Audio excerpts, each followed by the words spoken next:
Welcome back to MMA Underground, your favorite part of Tuesday. I'm one half the dynamic duo known as Buddy V, killing it with the one and only. Sam K. And shit, man, we got another phenomenal guest in the building, all the way from Streetbeefs West Coast. We have the one, the only Ups Mosley in the building. Yes, sir. Pleasure to have me. I appreciate y'all. Thank you. Heck yeah. About to be a fun show. I can't wait to. Yep, yep, yep. Man, I wanted to jump straight into it. For those who may not know, uh, this is Ups Mosley. He's had several boxing matches with us at the West Coast. And I want to just clear up the name thing right quick, because when people look you up, they'll end up having to type in UPS, I believe, right? So it's all spelled the same. So that's Okay. actually the best part about it is that initially I'm a musician. So this was a musician's name. And so I had to think of a way when I was performing live to get people to go to where the music is being streamed. And so everything, all the social media is spelled UPS Mosley, and that's Ups Mosley. And now I think the disconnect came because I wanted to have a catchy slogan, and so it was the delivery line that Sam K remembers. Being nice with the delivery was something that just sounded smooth. So when I had said that after like one of my shows, I had a really good show, and I had said that, and people were like, "Oh, that's so clever," and I'm like, "Oh yeah, I'm gonna keep that. It's something simple, but people can remember it now." And so when I came over to Street Beefs, I just kept the name, and still wanted to direct people back to that, passive stream of income. And so when I did that, it was just me used to saying, UPS Mosley, saying it phonetically, like spelling it for you. And Mhm. so I think that if you've heard me physically say it, it's because of that. But if you've seen me anywhere on my streaming, on my artist pages, it's Ups Mosley with the U being capitalized and everything else lowercase. So yeah, that's the story. So people need to look up your fights and your music. Yes, Ups sir. Mosley. Oh, yeah. And I'm telling you, I actually looked up some of that music and I saw the video. And I was like, okay, all right. Yeah, And man. I was I appreciate you. I was gonna say, when you train, do you kind of translate, the music background into some of your training styles? I know sometimes when I listen to certain music, I'll do it to tempos with like the fourth beat, the eighth beat, and I make a point to make my footwork match and stuff. Do you kind of do something like Yeah. that, or? Yeah, 100%. And if you know about that, you know about syncopated rhythm and how it throws people off. Jazz, ragtime, certain subgenres have syncopated rhythm. So throwing that in on some 4/4 time and then hitting something a little bit off is a good way to catch people. Yes, sir. You got a great mind, buddy. Hey, heck yeah, I saw it. What was I think it was the Blanco rematch. I noticed some of that footwork was real nice too. I could see the way you were Oh shifting coming in, and when man. you go, you'd Oh reach with the no. uppercut. Nah, that rematch was terrible, man. In my personal opinion, the first match was I feel like I was in flow state there. And I just felt like I couldn't be hit. I felt like, in basketball they say the cup looks like it's as big as you need it to be. And so that definitely felt like I could place, a punch on a dime. It felt like I could avoid everything and see everything. Now I have some reasons for that, and we'll talk about why it was different. But I just want to give all respect to Blanco for taking me out of my element. One, making me uncomfortable, and two, that heat is something different, y'all. That was the hottest I've ever fought ever. I'm from Pittsburgh once again, so I'm used to the snow. So that heat was something different. If you look at the beginning of both of those fights, my second fight, I'm just like dripping already, and then you look over in Blanco, and he's in a serape, no sweat at all, and I was like, oh, this is about to be a long one. So no, and that's not just, cordial respect. I actually train with him a good bit, and I got a lot of respect for the boy. And when we fight again, it's gonna be hard because I like him too much now. But You're getting a trilogy. you know what I'm saying? We could definitely got to and yeah, I definitely want to acknowledge that if you come out here to the West Coast and you fight, man, you got to be prepared for the heat. And you got to be prepared whenever it gets above a certain area for you to really not be able to function the same way you can in a climate controlled situation. So that was a lesson learned, and all the best lessons learned are always the hard ones. So I appreciate it. It was 116 that day. That was definitely the hottest event that I've been at. And to your point earlier, you definitely seem like a dominant force in the first fight. You know, you can never tell how a fight's gonna go, you know, because it changes second by second. But Mm-hmm. you were a dominant force in that first fight. You know, and I noticed it, you know, myself, but I also noticed that Blanco noticed it based off of how he was reacting. Well, Blanco Um, definitely took it well. He definitely did what he needed to do. And I didn't mean to interrupt you. Please continue. no, no, no, no, no. Yeah, yes, sir. I think too, to give credit where credit's due also, outside of myself. So there's a shout out to my homie Charlie Massey. He had a fight or two on Streetbeefs as well. And he's the homie, and we both were out here, but he had a family, someone passed away, and so he had to handle that, right? So I had to go back. But he was like my training partner during COVID. Whenever the gym shut down, this is what we started doing, and it just became like an everyday thing we were doing, like in the morning before both of us went to work. When we came back, so we were doing like 2 a days consistently, and it wasn't always full on sparring. We were doing a lot of situational stuff, but we both come from wrestling backgrounds, and I don't know if you know this, but I was a mediocre wrestler, but Charlie was a state caliber wrestler, and Pennsylvania wrestling is just a cut above in general, if I'm going to talk my stuff for my state for a second.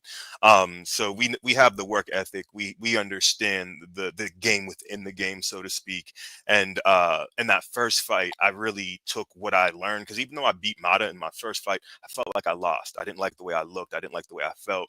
And the goal is self-defense first, primarily. And so even though people are offensive minded, and I respect that fully, I got in this to defend and to learn how to defend effectively. And if that means offense, then I'm willing to. So I do think that that first fight I was a little bit too aggressive with Mata, and I do think that in that aggression, not even because I felt like he was older, because he trained with the Gracies. If you tell me that, I don't. You're getting heavy hits. But in terms of being someone who felt I was swinging just too wildly, too excessively. I could have gotten the same thing done with less effort, with more focus, with more aim, so on and so forth, better footwork. The list goes on. So I practiced like a madman, and I didn't know who I was getting for that second fight. But I practiced like I was coming off of a loss. And so I think that showed with how much time that I put in. I lived and I breathed it. And on this third one, I just didn't have that person to bounce that energy off of, and I don't have a gym. The gym I've been to most is Blanco's gym. So I really love Blanco's gym. I love the energy there. I believe it's called Kingdom. Great group of guys, definitely recommend it. But it's like very far away from me, so I'm still looking for that home base. But I am going to be ready for this trilogy. I'm thinking about it every day, all the time. I also have lots of respect for Blanco outside of our competitive relationship, because I see him doing his thing, and I want him to get that belt. So who has it? Diesel? No. No, who has the belt? Uh, uh, what weight are we talking? For whatever Blanco's looking for. But I don't even want to pitch him too much. But shout out to Blanco, whatever belt he's going for. I hope he gets it, man. It's hard to say. If Blanco is going for the 165 belt, I believe that would be the weight class. I believe last person who had that was Earthling 7, and Earthling 7 doesn't fight with us anymore, or at least I based heard off about of time and history, he hasn't fought with us in quite some time. Um, yeah, man, I'm not sure, because I know Coyote has. He's got the one. You know what? I think he's got the belt. It's Coyote, because he had two belts. He lost one to Compa G, and that's the 175 belt, I believe. So I So think Blanco was going for the one below the 75 strap the last time the we spoke. 165. So that Yeah, I would don't want to be put words in his mouth though. the 165. That should be Coyote. Yeah. Okay. Well, yeah, then and that sucks, man, because Coyote, shout out, that's the big homie. I remember when my first fight, he was incredibly helpful. Um, and he carries himself very humbly. But you know, he does his thing in there. So shout out Coyote.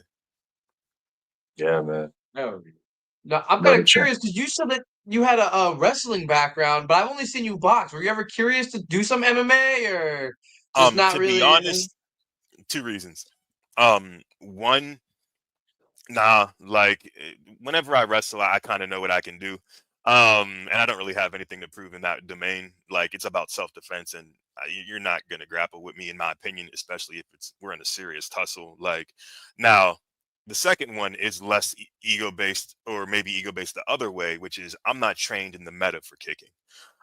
It's the one element of my game that I have like no exposure to. So like, you know, I've done some rolling, you know, I can defend the basic jujitsu things. But I don't really know much for defending kicks except what I've studied, you know, how I tend to, but nothing that I put into practice. And so, you know, I don't want to put myself into a situation where I haven't prepared for the game within the game. And that's one of the areas where I haven't prepared, to be honest with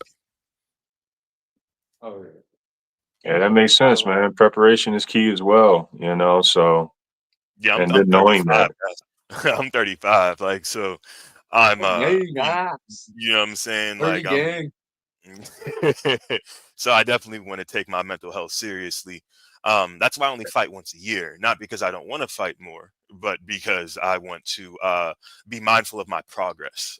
If I can chart my growth like really well with the year gap, and I know what I'm doing. I know if I'm working hard enough to win. I know, you know, I know the levels you need to be. So I do think a year is a nice amount of time for me to assess, take some time off, and then get back into the swing of things. But that's also, I really respect the guys who go in and day out because consistency is key. So So Facts. then, does that mean when you get closer to the fight time, you start to rev up your training style, or do you pretty much maintain a solid training regimen? so because I dropped off since Charlie left, since that second Blanco fight, I've been maintaining a steady regimen.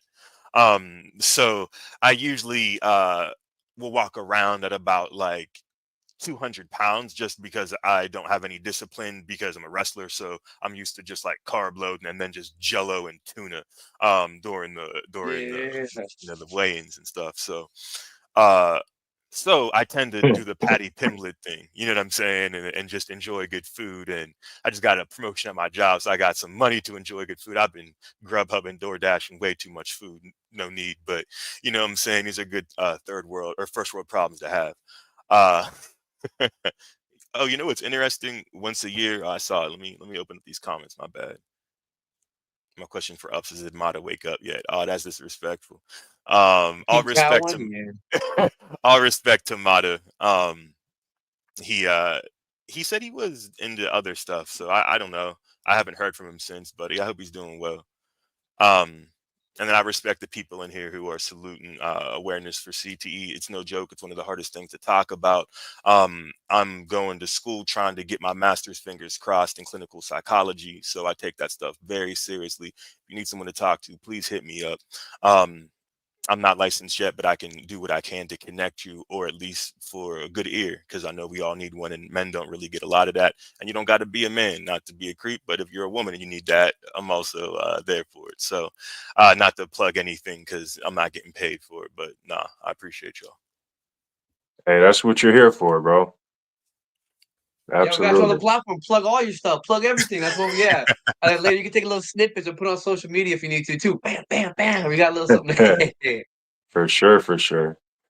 But one thing I wanted to mention, man, I'm glad you gave, you know, the people some backstory to that first fight for those who didn't know. Because, you know, a lot of times people watch the fights and they have an opinion, you know, they have Yeah, their own perception, they have their own perspective. And then you get to know the person and it's a completely, you know what I'm saying? yeah, yeah. Um, Another thing I noticed as well is like the time between your first fight and then the first Blanco fight. You Hmm. know, I definitely noticed a different fighter walking into the ring. Hmm. You know, for you to be able to capitalize and land your shots, but do it poised. You know what I mean? Whereas the first fight, we were quite aggressive. You know what I'm saying? But with the information stated, it makes sense. It makes sense why you would come out and not take the guy for granted. You know. Can I add something to that story, and then I'll try to answer a Ghost question real fast. But so whenever we show up, because I got some people with me, and we roll up, we do the weigh in, and then I just set up camp and I'm waiting for the fights to start. So it's hot out there in Vegas, so I'm just kind of laying down in the shade, and someone comes over to me, and so he introduces himself. Doesn't say his name, but he's like, "Oh, are you fighting?" Yeah, he's fighting. Cool, cool, cool. We're both fighting. So we're talking, and we talk, maybe for about 2 minutes about nothing. And then 5 minutes, 10 minutes, 15 minutes, 20. Pretty soon we're just like entrenched in conversation. Found out he acts and does all this other stuff, and you know, uh, trains out of this particular gym. So he was an interesting guy. And then like 5 minutes before the fight was about to start, I look at him and I'm like, "Are you Mata?" And then he's like, gives me like one of them sheepish grins, like he pulled something over on me, and he was like, "Yeah." And so, the fight went how it went, and then at the end of it, he was like, "Oh, were you mad at me?" And I was like, "Nah, man, I just rather you than me." So Damn. you know what I'm Facts. saying? Like I Yep. wasn't upset, but once you said you train with the Gracies, I'm a backyard fighter and only train traditionally and once again high school wrestling. So for me, when I hear that, I'm like, oh, you definitely have a leg up on me. I got to take it there. I don't want to, but I got to take it there. So once again, knowing what I know now, I don't think I would have needed to do that. But with how the presentation looked, you know what I mean, it Right. very much looked like a duck. It was quacking. Right. Um, and so with that being said, looking at Ghostie's comment, what do you think the most important asset a fighter can have is? Uh, so I'm gonna say something atypical because I normally would say something that would fit like who I am as a fighter. Uh, I think playing to your body type is something that a lot of people don't do enough. They'll fight long until the pressure's on, and they fight short. Um, they have all the tools to long guard like Lennox Lewis, but whenever that pressure comes on, they're up in a Mike Tyson phone booth situation and throwing. They're not using it to get footwork and evade and get back to your distance. They're staying in that pocket that they don't want to be in because the anxiety is up. So I think to be able to use your body to the best of your advantage, you got to be able to control your anxiety when you're fighting. Um, and that's what was key for Blanco, I think, in that second fight. And I said it to him. I said, I think when I was hitting you with arguably harder jabs, because if you look at his face, like it was more marked up than the second or the first fight, which I won. But he just was unfazed, and I could tell when I was hitting him. And I was like, oh, this is a different Blanco. And he just kept moving, kept getting to his spots. And on the heat matter, I just couldn't. My brain was like a step behind. So like everything that was happening, I was seeing it almost like frame by frame, but like not Yeah. on the frame I need to be on. Uh, so yeah, I would say controlling your anxiety, knowing your body type, and playing best to it. Because you're gonna put yourself at a natural disadvantage if you watch Hunter x Hunter, to bring out my nerd side real fast. Um, you know what I'm saying?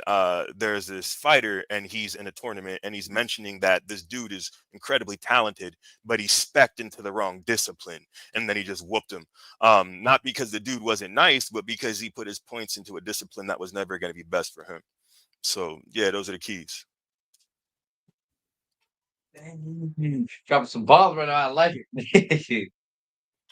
Facts. And I mean, obviously, you have a thorough knowledge and some advice to give, which makes me curious. And you brought up Patty Pimblett earlier as one of the fighters, and having Yeah, a yeah. wrestling background, fighting and studying different styles. Do you have any fighters that you personally like to enjoy to watch or to study? Yeah, of course, of course. And it's a bad time for some fighters that I like. And you probably know the first one who we got a name, or else it's gonna be an elephant. But Johnny Bones Jones, man. The Oh, the dude is just You know what I'm saying? He's both of these, right? And we need him here. We need him right here. We don't want him toothless. You know what I'm saying? He's a tiger. He needs to be a tiger, but we don't want him to be on. We don't want to be a cocaine tiger. You get what I'm saying? There got to be something in the middle, and I respect him as a martial artist. Like watching his run, because I was, I'm old enough to have lived through that run where he was just like a fill-in for somebody, and then just took out fucking Lyoto Machida. What he did to Machida was disgusting. Machida was my boy. They said it was the year of Machida. It was not. So like Jones really did a lot. You know what I'm saying? And I really, I respect what he's done. However, I also don't respect what he's done. And I'm not going to put his laundry out there because if I was a man who made mistakes, I wouldn't want someone to be rehashing my shit, for the 15th time. And I'm trying to do better, right? So I'm not going to give you sound bites of what he's done and why I disapprove of it. You get what I'm saying? But, there are just certain things that I'm sure he probably is like, I wish I could get that one back. So it's hard. It's hard. But yeah, I would say that he's definitely one of the guys you study. He's a look-see-do fighter. We all are look-see-do fighters. A little bit of us, if we're backyard, watch something and wanted to do it. So he's like us in that regard. And I gotta respect that. But moving on from him, all the goats, I really respect Habib. I really respect GSP. I think that whole like Russian sort of movement that's going on with wrestling is real cool and interesting. It reminds me of the Brazilians when they had their Brazilian wave of fighters coming in and they were just tearing it up. You know what I'm saying? We just had the African kings. So, every ethnicity has their time to kind of run stuff for a little bit. And I'm really enjoying this wrestling. I know people say it's not interesting, but you know where I'm from. You know what I said at the beginning. So you got to love that. Hey, if you're shooting at the king in the comments, y'all better not miss, is all I'm saying. I'm kind of curious too. I was gonna say, do you feel like there's a big hot spotlight on the fight game right now? Because I feel like when I was younger, people talked about more so boxing, in my opinion, when I was in my household, and then I heard a little UFC, but it kind of like got real Omar quiet coming. for a bit, and all of a sudden it revved up, and I feel like right now the fight game, the fight world, everything is just like it's very open again. It's all over the place. Do you kind of feel like social media has helped bring that up? I mean, without a doubt, buddy. I would say that social media has done a lot for everything, good and bad. Because I really don't want to know the crazy stuff that Conor McGregor is up to half the time. Like I could be cool just hearing about when he's about to fight 1 to 2 inciting incidents to get me hyped for the fight, and then nothing else but training videos from him. I think we see too much of people's lives. Like we're broadcasting them when they're literally in a downward spiral, and we expect them to just suddenly see the light that everyone else sees and change. But y'all have loved ones that don't do that. Like we expect too much of these people and broadcast too much of their lives. And I think we do that because in our minds, it's the price you pay for having so much more than we have. And I think that's kind of, what allows it to go on. But no, I think on the good side, the proliferation, we just talked about the Three Kings movement in Africa, seeing a lot more influx. Dana's talking about putting a card down there. We already talked about, what was that? Did they do the fight in Mexico City in the stadium? Like I remember when that was just talk. I'm not sure if that went down, but that was huge at the time. So it's cool seeing the UFC expand into different places. It hasn't been because of the internet and seeing how popular it is in locations you might not otherwise know. So I agree with you. So, man, I got a 2-part question for you. First part being, how did you find out about Streetbeefs West Coast? How did you find out and get involved? And then the second part is, why do you continue to come back?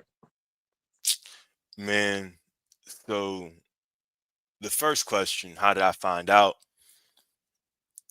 Man, I remember watching the OG Yard, and I remember my first fighter I ever saw that I was like, yo, this dude is about to be crazy, was a fighter by the name of Bad News. Oh, yeah. And he's a boxer from the OG Yard.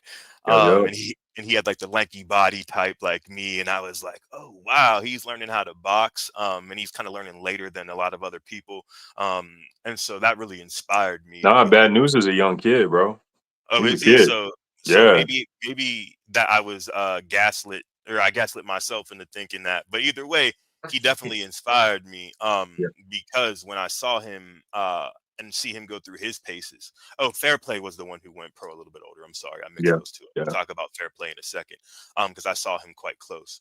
But Bad News was the very first one, and I just remember just seeing his defense. His defense was crazy. And I just remember watching his defense from the very first fight all the way until he fought Wero, who was the very first West Coast fighter I ever saw. And when I saw Wero fight Bad News, I thought Wero was hitting him, and I'm like, "Yo, was he close?" And he's like, "Bro, I didn't even touch him." And I was like, "Oh, I got lead." But I saw Wero's versus Dangerous Daimana, and I love Dangerous. I love Dangerous's style, and he came back nice after that fight. But that was the sniping from behind. He turned his back, the perfect shot, catching him right underneath the. Oh my goodness, that accuracy was something that I noticed from both Bad News and Wera early on, and I was like, yeah, I want to be that type of fighter. I want to be an accurate fighter. I want to be a defensive fighter. It's my favorite style. I love Lennox Lewis. He's my favorite heavyweight boxer. Not because he's the most exciting. You know what I'm saying? I got more love for more exciting fighters, but I just love how he did it, and I love that he did it as the underdog. Most people don't really give Lennox credit. So, now the second question, and I'm sorry, I've been yapping. I Nah, apologize. bro. You're What fine, man. was what was that second question?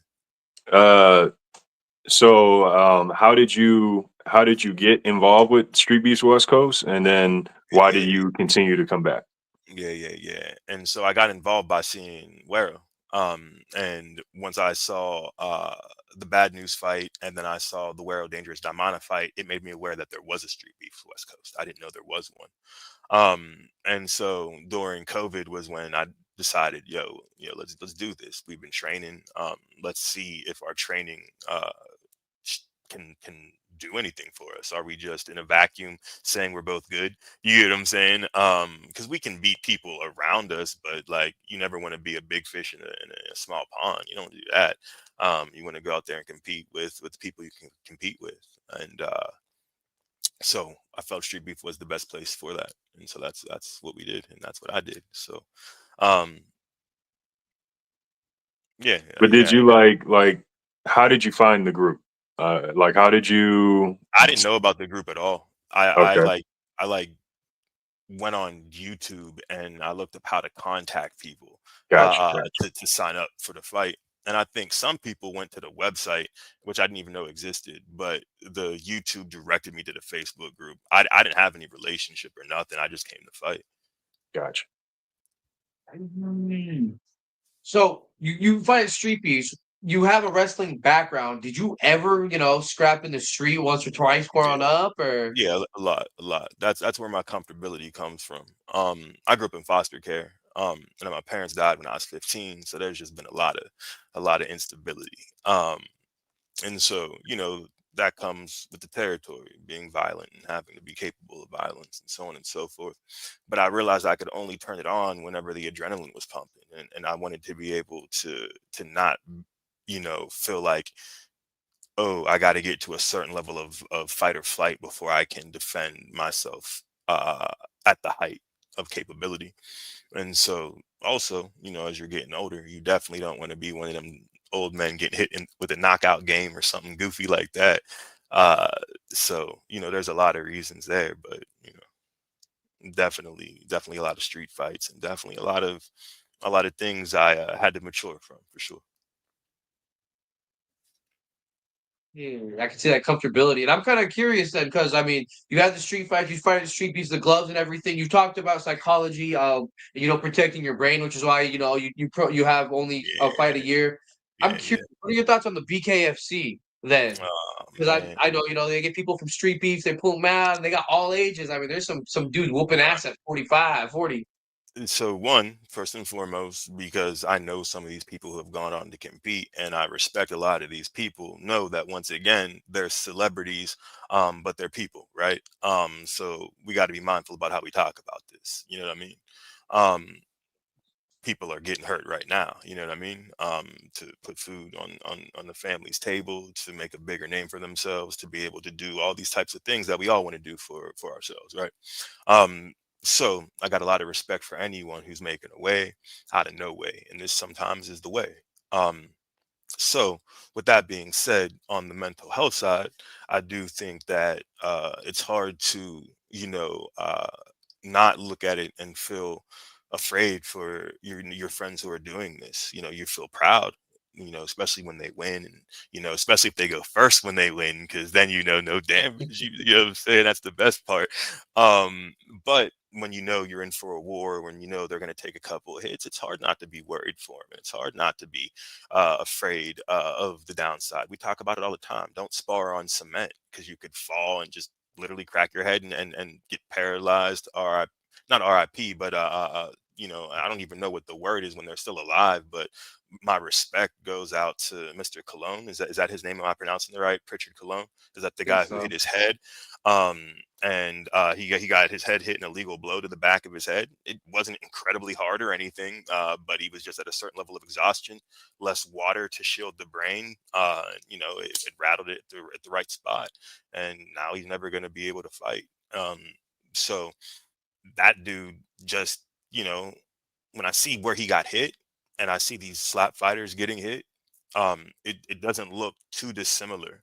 And all it takes is one, you know what I'm saying, for the whole thing to shut down. So I'm not putting any bad mojo on it. I'm a knock on wood, you know what I'm saying, because I want it for my people to get as much bread as they can, to build up their name however they can, and to, move on into whatever walk of life they want to do so healthily and happily, right?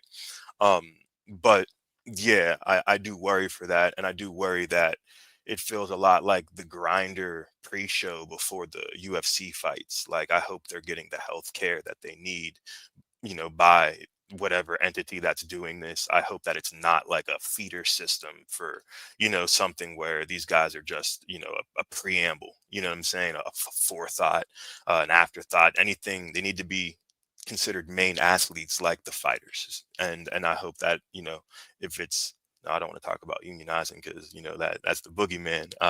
But I hope that they get things together and they get what they need as a unit, not just as individuals. Yeah, I definitely feel you on that, bro. I believe you gotta think about your health and safety, and I definitely support the people that I know who are in it, but I definitely would never suggest it.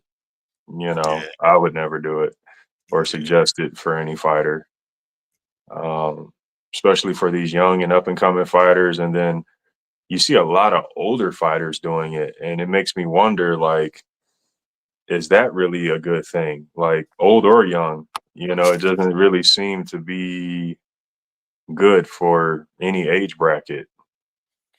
Well, and I think it's so new that, the people who put the money up are going to say, wait till the studies are done. And Yep. they're going to try to, stop the studies and slow down the studies. And if you've Yeah. ever seen the movie Concussion, you know what the playbook is for this sort of thing. Yeah. Um, so, I think that's what we're in for if they wanted to play that way. Now, like I said, I don't want to rain on anyone's parade, so I hope it's not that, right? I hope that they're happy there, and it's fine. But hey, what's up, Zay? Um, but yeah, I hope it's cool. And once again, it's about the fighters at the end of the day. Right. And I really like That's the crazy it. Hawaiian.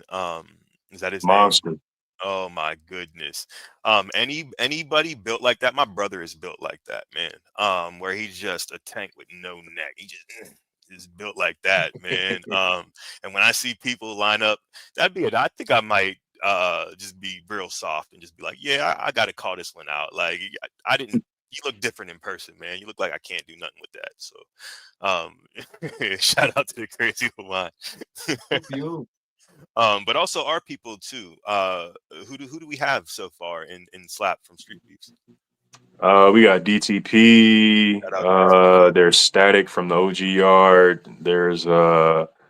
Muse. Duva's done it. Battleborn's done it. No Love, he's a No big Love, name. yeah, No Love is the guy I was thinking of. And you said Duva did it too. I gotta check that out. I didn't know that. What? I didn't know Duva did it.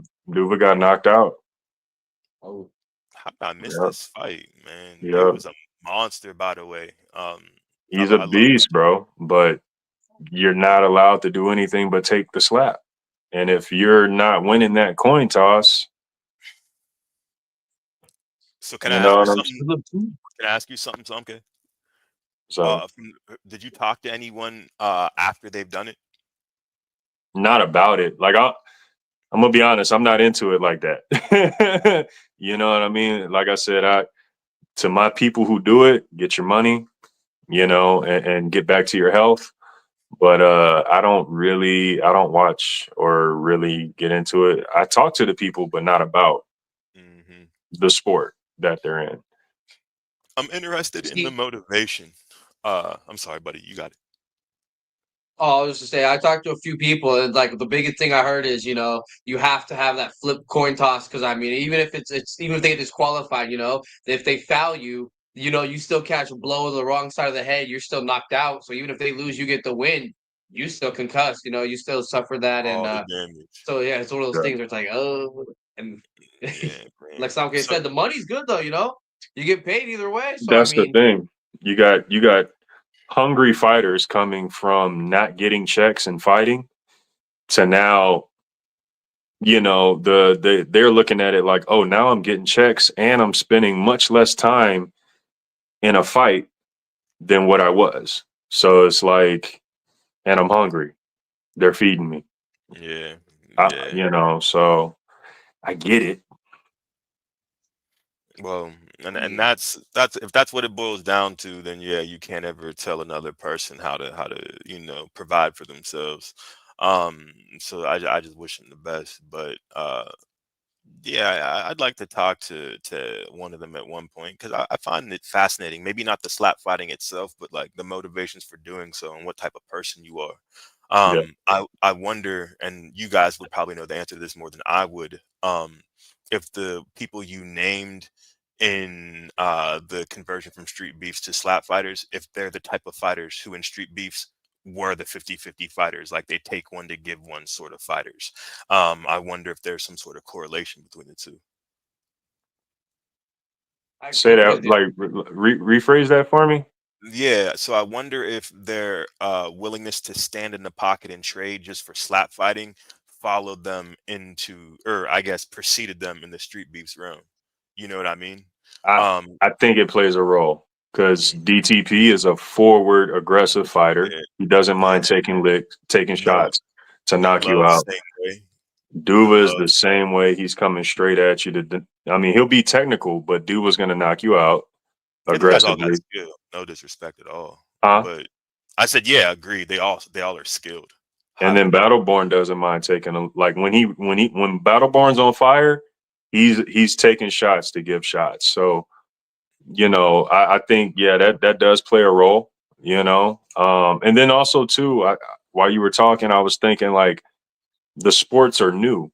So outside of the check itself, some people may feel as if like I could be one of the first. I can spearhead. I can turn this into a certain direction, or people might have that mentality as well, which I could understand that too. But being in front of anything is valuable, right? Being the first and having that name in history book. So yeah, I definitely agree. What was it, that new sport? Did y'all see it when it was out for a little bit? The XFL, when they did some of that crazy stuff, they were clotheslining again, and yeah, you guys remember slam ball? I think it's still going on, but slam ball was big with the trampolines and the basketball. X arm was a thing too, where they were doing competitive arm wrestling, and that's still going on. That's still a thing. I don't know about that promotion, but competitive arm wrestling is still a thing. Oh, shout out to DDP and No Love. They both have a title match December 6th. So go ahead and catch that if it's your type of thing, Yeah. y'all. Yo. Yeah. Shout out to And them. shout out. And so earlier we were talking about, sometimes these fighters they come out and they're real hungry, right? And you are someone who takes care of yourself and your fitness and the way that you recuperate. So being hungry, do you have a good recuperation meal that you go to, something that's going to be filling and give you the vitamins and nutrients necessary? Or Thanks.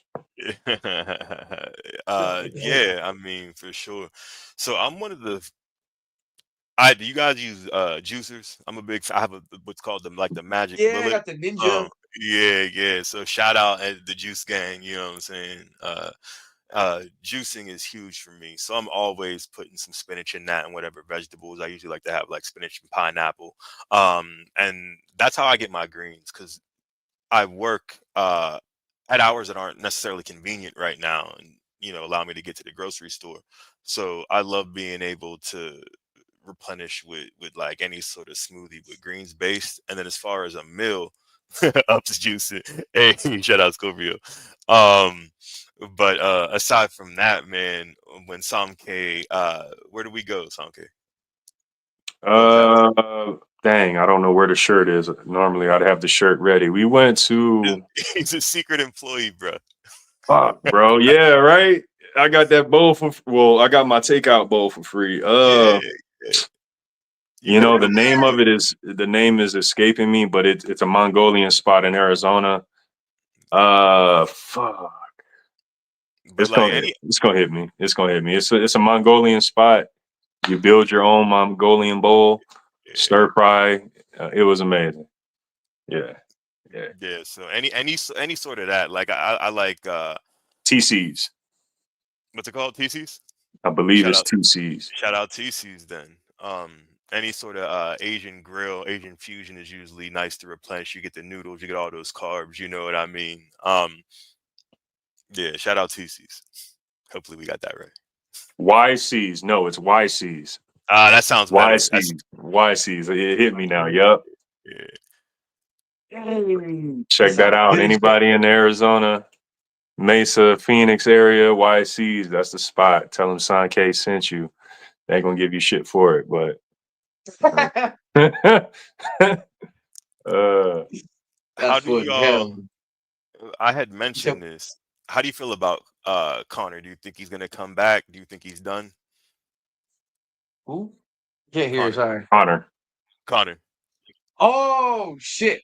Oh, I don't know. I feel like he might be done if he's coming back. He had his time. He went in there, and I mean, I feel like he might be able to pull it off, but He doesn't want to anymore, right? That's what everyone's saying. The silk sheets got him.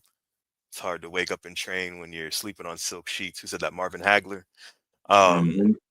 yeah, so that's it'd be hard for me. I don't want to put my motivations onto another person, but when you're on boats and yachts and stuff, that'd be crazy. Crazy pressure.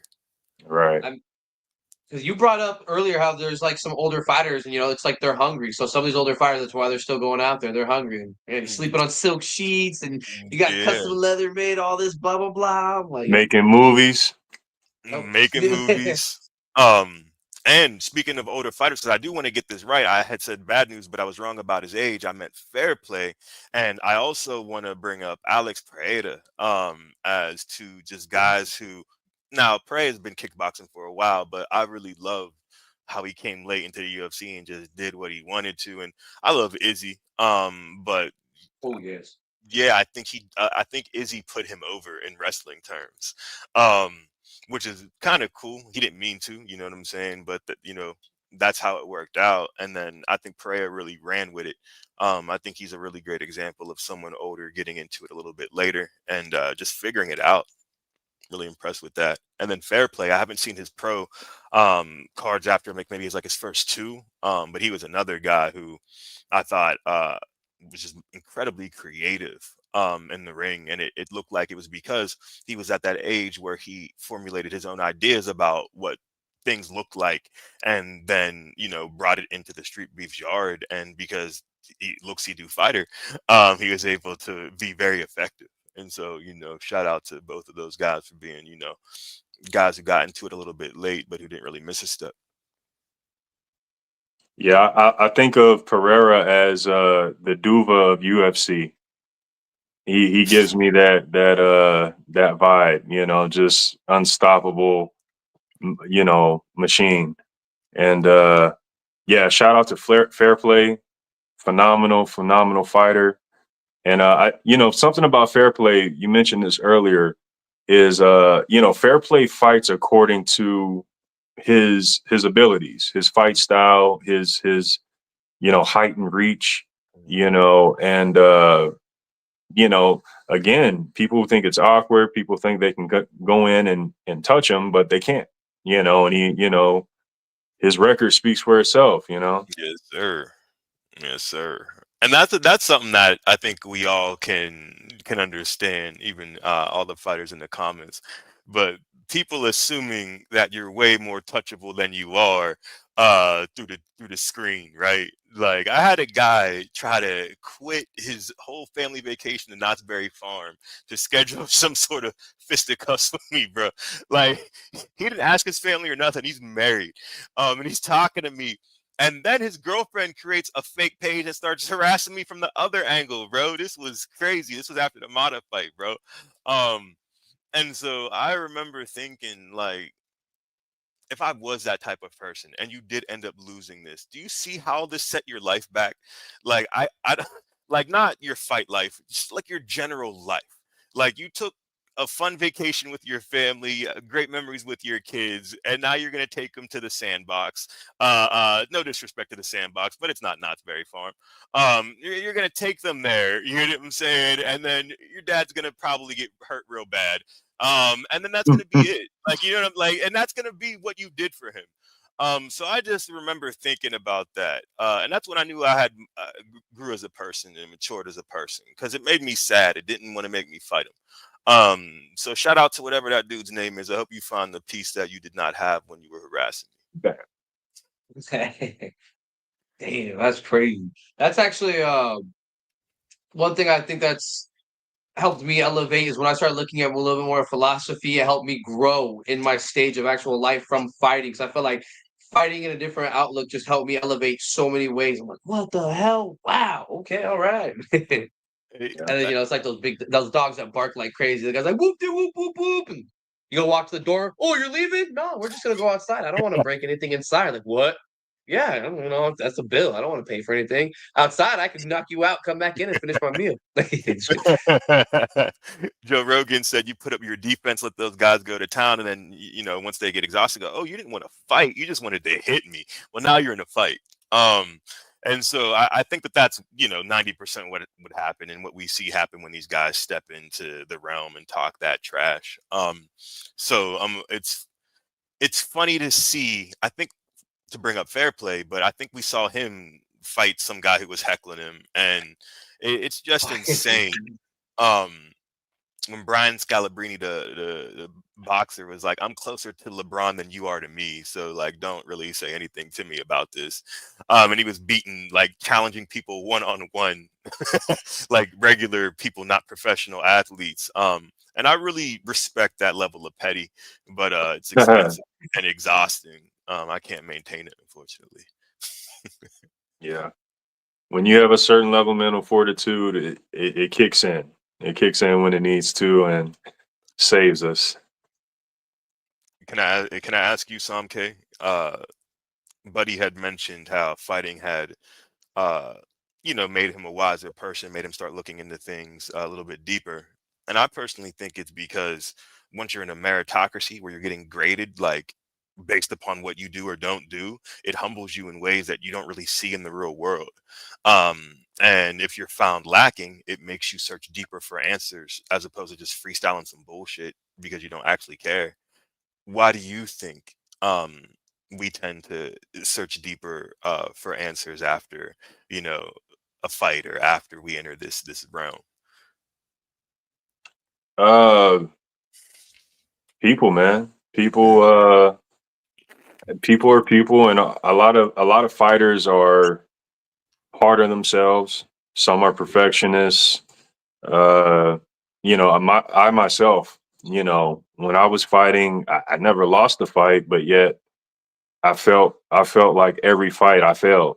You know what I Mm, mean? Every fight I did not like. It didn't go the way I wanted it to, regardless of how it ended, regardless of me getting my hand raised. I was always dissatisfied. And mm, you get to a point where, at least for myself, you come to realize that the lesson is being okay with how things went because it went the way it was supposed to go. mm, And ultimately you're trying to fight against what is and what will be, and you'll never win that fight. mm, So, the lesson for me was like, accept the win. You know what I mean? Accept what took place. And mm. oftentimes as fighters, there's things we can't accept. There's things that, uh, we want things to go our way, and we want to be praised, and we want to get the dub, and we want all the accolades. You know what I'm saying? And we want to know that the work that we put in training, Validation. correct. So ultimately, man, we're fighters, and before that, we're people. You know what I'm saying? And everyone has a different mental state going into this, coming out of this, but we're all affected by it. So And what's your answer, buddy? We didn't. You kind of posed the question, but why do you? What made you look deeper when you started fighting? Like, was it the training? Was it a win? Was it a loss? What was it? Yeah, it was the whole deeper look for self where it was I felt like there was a big change and it was one of the things I knew I needed to do to push myself to really test my limits. 'Cause like you said, it's and like Samke said earlier, it's just I'm looking for a way to validate myself. And I knew that, but I knew at that time the life I live in wasn't the best that it could be, and I was making a lot of very poor decisions. And so something that had been used for negative, I know I could use for positive. And Hell it, yeah. I thought about the way I got to fight in life regardless. So if I'm gonna fight there, I'm gonna fight in the cage. And sometimes those emotional, those mental pains hurt a lot more than the physical pains. It's like fuck. Facts. And Facts. as I started looking deeper, and I met these people through street beefs and whatnot, I started learning a little bit more about different martial arts, and then I looked more into the philosophy, and then I saw a whole different respect, almost as reverence for it, this elegance to it. And then that's when I Yeah. really saw like it was just my mind was just blown after this, and I could never look Yeah. at it the same way again. And after that, I really felt like certain things happen for a reason, and because of that, I was meant to be in this fight world. Maybe not always to fight for my whole life, or maybe to this, but I meant to be involved in some way, shape, or form. I meant to stay somewhat in shape because this is what helps remind me that I need to always stay fighting for myself, for my family, and even for others that don't see. Because I know even on the show, I know whether it's seeing Ups Mosley or seeing Samke, there's people that you might not know that you're inspiring right now just by the way you live your life, and or just the way Yeah. I live my life. And by being 100% authentically being me and owning up to who I am, I really found like that is explored more as I fight. So yeah. That's a beautiful thing. Um, I was thinking about this because I saw a write up in the news. Maybe it wasn't the news, maybe it was just an article, but it was disrespectful and it was kind of about street beefs. And the article was like, I went to street beefs and I like spent a day with the fighters, and the tone of it was just kind of like sideshowy. And it wasn't West Coast, I think it was, but I didn't like the tone, right? And I remember reading it, and it was basically like, these fighters just are trying to have something to prove, and it was used so disrespectfully. And when I thought about it, objectively, I was like, I think for myself, for a lot of the people I grew up with, and I'm not sure for yourselves, but I think a lot of us fight because there was a time in our lives when we couldn't, or when we didn't. And that, I think, follows you. And now, in my case, I was so young that I couldn't fight back, right? So sometimes you got to take that L, but it sits with you. And then it manifests into you, learning self-defense, right? But I do think that when he said that in the article, it did make me think about that. And I do think there's validation involved, but I don't think it's necessarily unhealthy if it's controlled. And I think that the author of that article, even if I knew his name, I wouldn't tell you because I don't want to give this person promotion. But I feel like they went there with an axe to grind. Like they wanted to see nothing but savagery. So that's what they saw. When you look for red cars, all you see is red cars. They didn't see the beauty, buddy, like you mentioned. They didn't see the distance management like Psalm K preaches. They didn't see the cardio being exhibited like Psalm K preaches, right? Like they didn't see these things that we look at and go, that's an art, right? There's a skill to what they just did prior to even getting in. Like we see that. And so I felt like his eyes were closed the entire time he was at Street Beefs.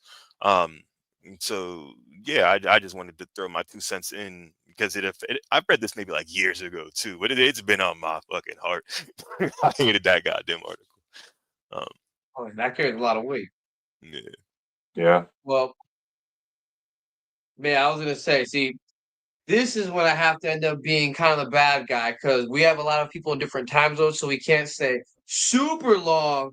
But I know we got to start wrapping the show up in a little bit. But I know I was going to ask Samke if you had any final questions for our guests, any final thoughts too. 'Cause I mean, we're on a roll, man. I just looked up and I was like, oh shit, man, we can't stay all night. Damn. Yeah. Yeah. You know how it is. Final question, man. What are your final thoughts about this trilogy, and when do you think we could see it happen? Final thoughts about the trilogy. So I think what I'm going to do is I'm gonna maintain is the biggest difference for me. I think I already have the skills. I think I already have everything that I need to be successful, but I gotta put it into practice more than my opponent. It's as simple as that. And I think that the edge went to Blanco that second fight because he's putting in the work. He started going to the boxing gym. Right. He started working on everything. I've trained with him. I know what the man does. I've seen it. So I know the Shout out to Blanco. without a doubt, without a doubt. Mhm. Um, so I know what I have to do is if I'm not willing to match that work ethic, then there is no trilogy, right? But I'm willing to, and so I'm gonna match that work ethic. And as far as when, um, so I really wanted to get it done recently, but every time I get a promotion in that August September range, and I just recently got another one. So I'm actually almost done with training. This is my last week of training, and then I'll be in tier 2 tech support. So I'm real excited. Um, and I'm making a good bit more, so that was nice. But I did have to focus on that exclusively. Um, Now, with that being said, I don't foresee too much happening that's going to get into the way of like a pre-summer fight, like the end of spring fight. So that's where we're looking, guys. So, Damn. so Damn. And I was had to ask real quick too, because you said that you're an internet, you brought Hunter x Hunter. Do you have a favorite anime show or favorite fight show, favorite fight movie? I just gotta know. Yeah. Full Metal Alchemist is my favorite anime. Dead mom had to raise himself. Smart guy. That's me. With that being said, in terms of the actual fight scenes, man, I got real hyped for this Demon Slayer, that final episode where Zenitsu's falling down and his eyes open for the first time and he's ready to bring smoke. But in terms of classics, you gotta love the Dragon Ball Z fight scenes. And I mean Z. I'm not talking about Super. I'm not talking about GT. I'm talking about Z. Whenever I saw Raditz flick that bullet at that farmer, I was like, oh, this is different. mhm. And then Nappa's ripping apart planes and stuff. I was like, this is hard. So yeah, I got big love. We might just have to talk about that another time because I'll be here all night talking about my favorite fight scenes. I'm hopping on Sparking Zero as soon as we off. You Hey, know what I'm saying? how do you like that game? I haven't played it yet. You gotta be. It would help to be a fan of Tenkaichi. I It was would gonna help. say, It how would does it help compare? to. It would help to remember and have muscle memory from Tenkaichi. We're talking Budokai Uh, 3, Tenkaichi Tenkaichi Budokai 3. 3, No, no, not Budokai. just regular Tenkaichi 3. Tenkaichi 3. Yeah, yeah. Budokai Tenkaichi 3. Is it the Uh, same studio? I believe it is, but the fight mechanics are heavily based off of that, although they've added a whole lot of new defensive mechanics, like teleporting and countering is serious. And Okay. I haven't gone online, but apparently online is horrible because people don't really play the game online. They just kind of do certain things to just end the fight. Spam key Yeah, attack. Yeah, I saw that. yeah. So, there's that part. But I love it. If you love Tenkaichi, you'll probably love this. It's very hard. It's very fast paced. The I'm learning just curve giving is you all the real, huh? the learning curve is steep if you don't have that background. Correct. Yeah, Correct. no, Correct. yeah. Put it like this: the first day it sold 3 million copies. The first day, biggest anime game record breaker ever. Mhm. And it's been a 1 month since the game came out, and I think there's about maybe 10 to 15% of people playing that game now online, at least. Yeah, that's a heavy drop off. Yeah, Oh, shout out to 3D gamers, by the way. Just the ones where you can move in a 3D plane. My favorites were always Tekken and Soul Calibur because it imitated SoCal, real baby. movement. And you had hand on and so I always liked that. And the sidestep mechanic was huge. Guard breaks, parries were huge because that's real shit. So I didn't like Mortal Kombat. It felt like too like this to me, like too what's that? You know what I'm saying? Yeah, too whatever that is. I don't know Side what that scroller. is. Too Yeah, much of a side scroll. that ener that Whoopsie. I Yeah, classic. Classic, yeah, man. I respect the culture of Mortal Kombat, but I always preferred Street Fighter and then Tekken and SoCal in that order as I experienced them. So shout out fighting games in general, man. Yeah. Hell, Well, shit, man. We appreciate you. It was a phenomenal show. You're a great mind and a great fighter. And if there's anything you want to give the people, as far as plug-ins, shout-outs, where they can find your social medias, your music, now's the time. Yeah, I drop music when I want to. I would recommend you grabbing my R&B album INFJ. It's UPS Mosley. That's how you spell it. It's Cousin Nice for the delivery. It's streaming on all platforms, and I'll be dropping some new stuff. But I do it when I feel like it. So I appreciate y'all. Thank you for having me. Yes, man, sir. thank you. We have a marvelous night, man. Thank you. Good night, y'all. Appreciate you, bro. I feel like I didn't want that to end. Oh shit. Man, phenomenal guest, bro. Every time, every time. If you I guys mean, haven't liked and subscribed, now is a great time to do it. yeah, because it was almost fire, but not quite yet. Zuel, lifestyle wear for the fighter in you. A movement to show that by utilizing hard work, grit, and determination, you could achieve any dream as long as you were willing to put in the hard work.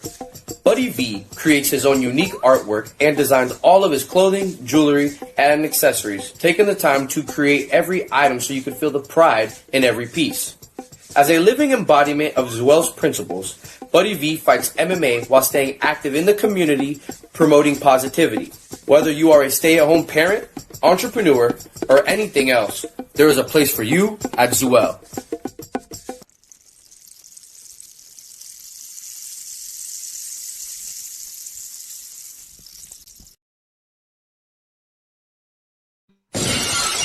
Buddy V's Fighters to Watch. What are these fighters to watch? Hope you guys like the commercial. But we always start off with the scrap yard. We have Kalani. Now, this was a fun fight to watch because he's definitely a fighter. You can just tell. Some people got it. And while he's doing that, his reflexes were nice. You could tell when the first opponent was trying to test out, he was sitting there right there. There was like this constant distance that was happening. And there's a couple of times when he got caught. So that lets you know he has a chin as well. I want to see the evolution of him as a fighter. I really enjoyed that fight. Let me see some more, man. Come on, back Kalani. And speaking of great fighters, we're coming up to Streetbeefs West Coast, where we have Rico Suave. I mean, he just looks comfortable in there. I really like the way he was. And not only did he look skilled, I loved the composure. There was a couple of times, when you're hitting your opponent, you get held for a minute. And as you're going on, he remained the exact same. And not to mention, I definitely feel like he can handle himself a lot better than just what happened in the fight. So I got to see more Rico Suave. Come on. I know you got some of that gas tank. And my third fighter to watch from the OG yard is Bazooka. Now, As you all know, sometimes Street Beefs fights get so awesome you can't watch all of them at once. And I haven't seen Bazooka, but he has more than just one fight in the yard. He has a few fights. You're gonna want to go check him because he is definitely a heavy hitter. He knows how to handle himself, and one of my favorite things is he's real comfortable. He can find his range nice. Speaking of head movement, like we did with the other two fighters to watch, he has almost like that Canelo counter where you can see the couple gloves within inches, and he comes right back. And I mean, how did I miss that? So Bazooka, I'm gonna come watch your fights. Give me some more, man, because I'm not done. I need to see some more. Those are my 3 fighters to watch. Yeah, yeah. Those are some good picks, man. As always, Almost. fire picks.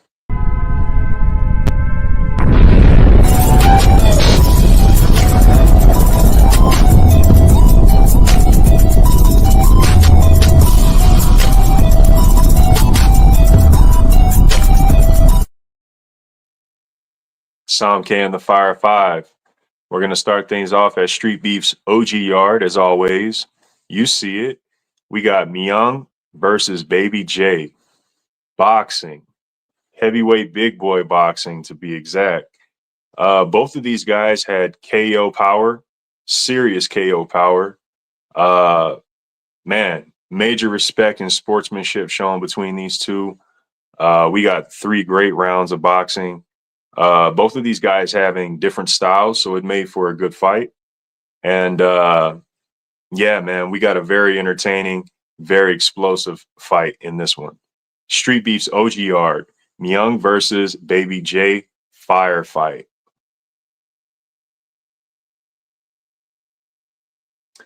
Taking you to Street Beef Scrapyard, you see it. Buddy V just mentioned him. Kalani versus Lil Kimbo. This is a boxing match right here at the Scrapyard, and these were both 2 down fighters. Both of these guys willing to get in there and scrap. We saw the height and reach being a big factor in this fight here. A lot of smothering and pressure was involved, and we had some solid will shown by both fighters. Both of these guys pushing to the end of the fight. Street Beef Scrapyard, Kalani versus Lil Kimbo, fire fight. Yeah, you've seen him on here before. I don't think this is their first fight. So the actual fight is their second fight. The second fight is Buzzkill versus Broke Mark. This was their original fight. They did a rematch recently. The original fight was boxing. The rematch was in Muay Thai, and damn, was it a hell of a fight. We got some vicious strikes. We got some crushing elbows, solid combinations, chopping kicks. I mean, it was a certified war. And that was after Broke Mark having a 5-round title match prior to this one. Beautiful effort by both fighters. Fire match. Buzzkill versus Broke Mark, part 2. Street Beefs West Coast. Taking you to Street Beef's OG Yard. We got a classic right here. You see it. We haven't heard from him in a while. This was the ex pound for pound, Street Beefs pound for pound branch leader, Cornflake versus Clark Kent in a heavyweight big boy boxing match. And these guys went out there and they got down in the rain. That's right. All 3 rounds, it started raining, and it didn't faze these guys. Back and forth, chin crackers. I mean, seriously, both these guys were throwing bombs, both men getting rocked, and both men being persistent. Crazy fight, crazy finish. Street Beef's OG Yard, Cornflake versus Clark Kent, fire fight. And we're going to end things off at Street Beef Scrapyard with another classic match. This is an MMA bout. We got 2 Explosive versus Hitman. Both men making their debut. This is Hitman from the Scrapyard and not Hitman from Street Beef's West Coast. Man, what can I say? Relentless strikes to start this fight off. But I will say pacing is key. Pacing is key. We move on to grappling a little bit later, and we see a turn of events. We see a turn of momentum, and it made for an excellent chess match, excellent fight in general. Street beef, scrapyard, Too Explosive versus Hitman, Samkan the Fire 5. Fire as always. Yeah. I gotta Great rewatch pick. the last one. I forgot about that one. Ooh, man. Yeah, man, I gotta watch more Too Explosive fights, man, because I know he was one of y'all bigger names, and I'm guilty of only seeing maybe one or two of his fights, so I'm definitely gonna be looking him up. I believe he fought at the event that I fought at, and I didn't get a chance to see it live because I had to go catch the plane. But I definitely know he's leveled up since that first fight, so I'll be checking him out. And he's been in the wrestling world too. He's been going crazy hard. I could tell. Because when I saw him last year at my fight or at the scrapyard fight, uh, his physique, bro, you could tell he's been in the gym training. Because he didn't have all that water weight. He was cut, and he looked like a tank. You know what I'm saying? So shout out to that fighter right there, Too Explosive, as well as Hitman, because they put on a show. And every fight on the Fire 5, all these guys, you guys go ahead and go check out those fights because they put on. And even though we're having a lot of fun, man, is it about that time? Fortunately, man, it's about that time, bro. First and foremost, I want to thank Ups Mosley. We appreciate you, sir, and your time. Everyone out there, go check out his fights. They're on Streetbeefs West Coast. Just type in Ups Mosley and you'll see it. Great fighter, great dude.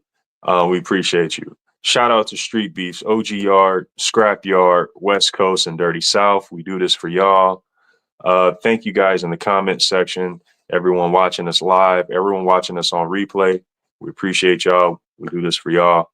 If you haven't already, please like and subscribe. And if you got the time, go ahead and hit the share button. It doesn't hurt. We're a community. We're trying to build. We're trying to grow. And that's what we do, right? I want to give a shout out to Buddy V, the greatest co-host. I want to give a shout out to Jay, the greatest producer. And lastly, I want to give a shout out to Overtime Hustling Magazine. And I want to give a shout out to Heart in the Fight Heart in the Fight in general. And big shout out to zwellworld.com. You know where you can get the Cardio is Key. You know where you can get it. Oh, snap. And it looks like Buddy got the exclusive. What's that, Buddy?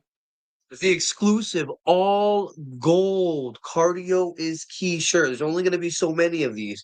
I already have them over here, so you got to get them while you can, because if you don't, it's the golden ticket. Because it's the golden ticket, you might happen to find yourself with one of these sticker packs in there too. Oh, just saying. We get extras and exclusives. Yeah. So yeah, guys, go check out zwellworld.com. Go ahead and pick up your Cardio is Key shirt while you can.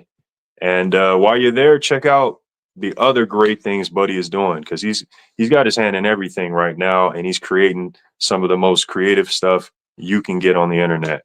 So shout out to Buddy V. And that's pretty much it for me, y'all. If y'all trying to check for me, same time, same place, same YouTube channel every week. Yeah, shout out to Zuel. You know what to do.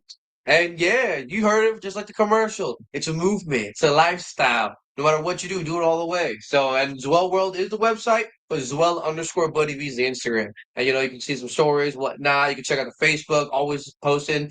But, my loyalty is here to MMA Underground. So you guys always see everything here first. I get to release the fun stuff here first because you guys are here every Tuesday with me. So, I have a fun time. Samke, I would not be able to do this show without you. Jay, you either. Man, those comments were coming up so quick. I was like, damn.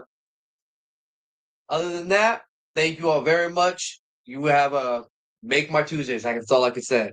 So, in Jay's famous words, we always end it with one world, one love, deuces.